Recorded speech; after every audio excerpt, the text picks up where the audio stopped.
Oman के Muscat पहुंचे प्रधानमंत्री मोदी। मस्कट में पीएम मोदी का भव्य स्वागत। इस समय की बड़ी खबर, सुल्तान हेतिम बिन तारिक से उनकी मुलाकात हुई। ओमान के साथ हमारा बहुत अच्छा रिश्ता है। ओमान हमेशा भारत का सपोर्टर रहा है। कश्मीर इश्यू पे, ओआईसी पे भारत का उसने हमेशा साथ दिया। ताल्लुकात दोनों मुल्कों के, इंडिया और ओमान के 1955 में बने। इम्पोर्टेंट प्लेयर है जी। सुल्तान कबूस से अच्छे ताल्लुकात थे, अब सुल्तान हेतम बिन तारिक से अच्छे ताल्लुकात हैं।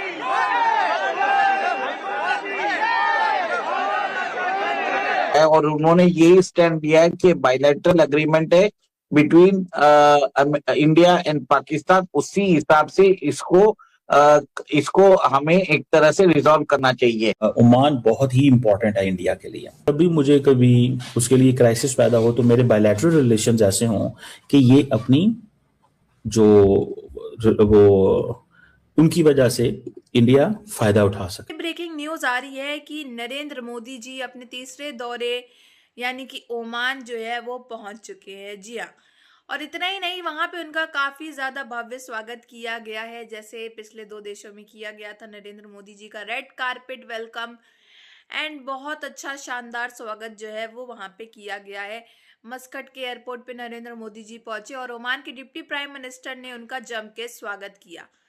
और इतना ही नहीं, वहाँ के भी जो लोग हैं ओमान के, उन्होंने भी नरेंद्र मोदी जी का जम के स्वागत किया। आपने देखा होगा कैसे वंदे मातरम के जो है नारे लगाए गए, जय हिंद के नारे लगाए गए और नरेंद्र मोदी जी का भव्य स्वागत किया गया। इतना ही नहीं, नरेंद्र मोदी जी ने वहाँ की आवाम से हाथ भी मिलाए और उनसे वारदात और बातचीत भी करी है। तो इसको देख करके पाकिस्तान की मीडिया में काफी ज्यादा हो हल्ला तो मची रहा है कि एक एक करके नरेंद्र मोदी जी हर जगह जा रहे हैं और जाकर के अपने ताल्लुकात और अच्छे से बना रहे हैं। बहुत सारे MOU साइन होने वाले हैं वहां पर, तो हमारे प्राइम मिनिस्टर को इतना रिस्पेक्ट क्यों नहीं दिया जाता as compare to Narendra Modi? रहते तो दोनों एक ही खित्ते के अंदर है, एशिया में ही है, बट अगेन जो प्रायोरिटाइज किया जा रहा है वो पीएम मोदी को बहुत किया जा रहा है। को एस्टेब्लिश रखने के लिए इन मुल्कों के करीब रहता है। ये सप्लाई रेवोल्यूशनरी है दोस्तों, जो मोदी जी ने वहां पे जाके की है।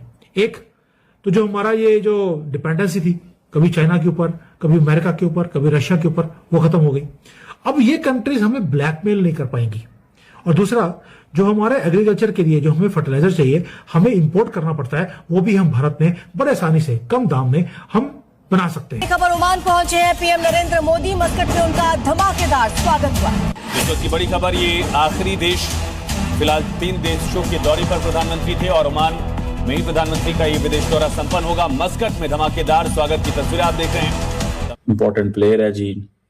सुल्तान कबूस से अच्छे ताल्लुकात थे, अब सुल्तान हेतम बिन तारिक से अच्छे ताल्लुकात हैं।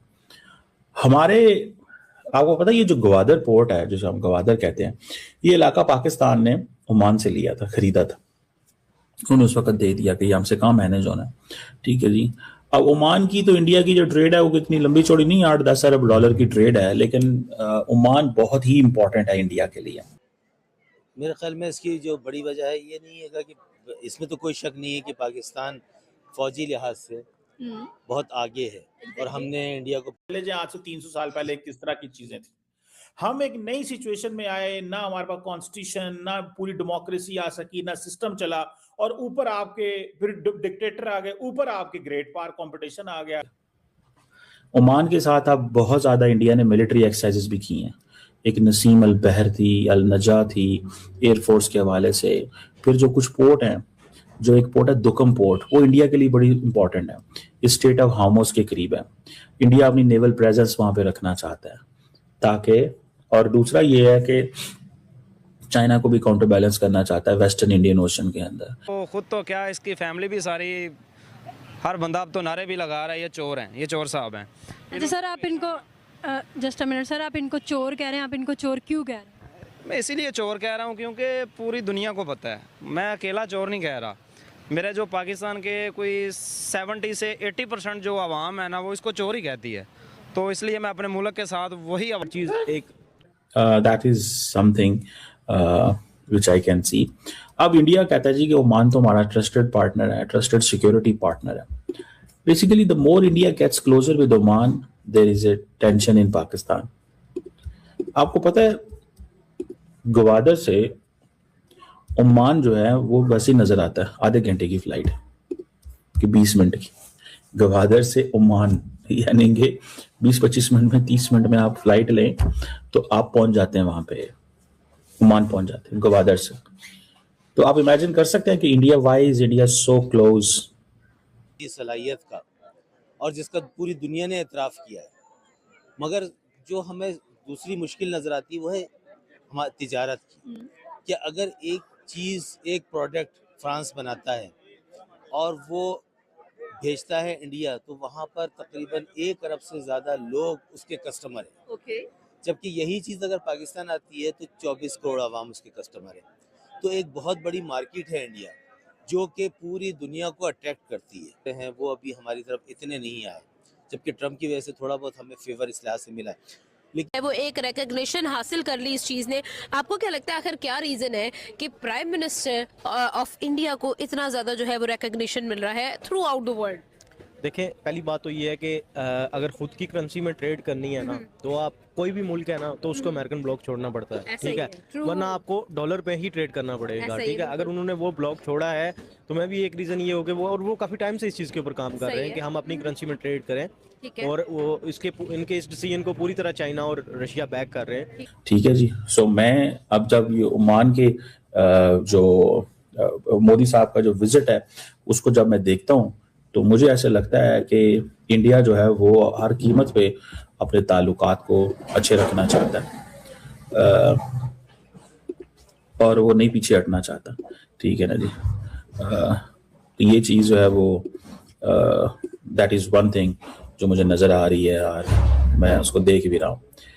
अब देखते हैं कि इस सारे सिचुएशन के अंदर where does India stand and where does ये बायलैटरल एग्रीमेंट है बिटवीन इंडिया एंड पाकिस्तान, उसी हिसाब से इसको हमें एक तरह से रिजॉल्व करना चाहिए। ओमान के जो सुल्तान है 2 साल पहले भारत आए थे, फिर ओमान ने हमारे साथ जो यूपीआई का एग्रीमेंट है, हमारा जो यूनिफाइड पेमेंट इंटरफेस है, वो ओमान में भी चलता है। सबसे बड़ी बात है कि ओमान के साथ पॉसिबली हम कॉम्प्रिहेंसिव इकोनॉमिक पार्टनरशिप एग्रीमेंट का जो है वो साइन कर सकते हैं। मिनिस्टर काउंसिल की जो मिनिस्ट्री है उन्होंने इसको एक तरह से हरी झंडी दे दी है। भारत और ओमान के बीच में $12 बिलियन का एक तरह से ट्रेड है, बहुत ज्यादा। आप ये देखिए कि ओमान जो है हमें Oman is one of the largest exporter of petrochemicals, और बहुत सारा जो ये इसके कारण हमारा ट्रेड बढ़ेगा। सबसे बड़ी बात यह है अंबर जी कि ओमान हमको 25 से 27 जो जैगुआर जेट्स है जो उन्होंने डीकमीशन कर दिए वो भारत को देने वाला।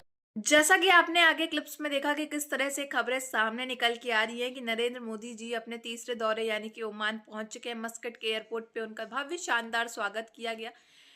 ओमान के डिप्टी प्राइम मिनिस्टर ने नरेंद्र मोदी जी का स्वागत किया, और इतना ही नहीं, रेड कारपेट पे उन दोनों ने साथ में वॉक करी।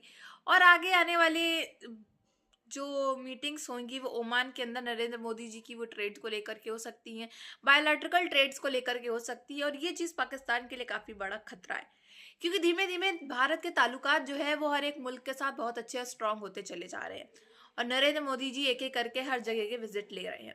और शहबाज शरीफ को इनका कहना है, इनकी आवाम का, कि कोई भी ग्रैंड वेलकम नहीं दिया जाता है, और ना ही रेड कारपेट पे आया जाता है, ना ही उनको कोई लेने आता है, क्योंकि उनकी आवाम भी बहुत अच्छे से जान चुकी है कि हमारा प्रधानमंत्री किस लायक है, किस और क्या रिस्पेक्ट उसकी पूरे विश्व भर के अंदर, दुनिया भर के अंदर।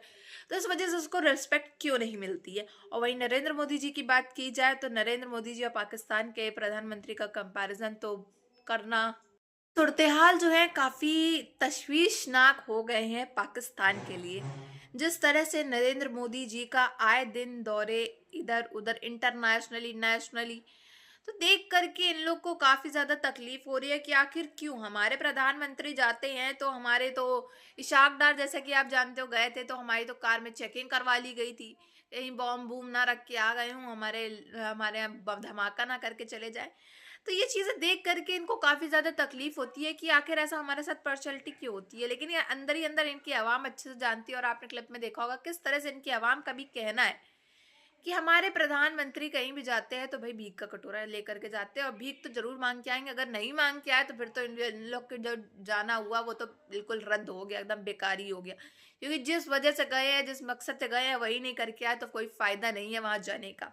वहीं दूसरी तरफ बात की जाए कि इस समय नरेंद्र मोदी को जिस तरह से प्रोटोकॉल्स वगैरह तोड़ते हुए सब वेलकम मिला है, वो चीजें देख करके पाकिस्तान के एकदम मुंह पे एक और चेन लग गई है कि कैसे ये कैसे हो रहा है और क्यों हो रहा है। इस्लामिक देश ही इनका अच्छा वेलकम क्यों कर रहे हैं।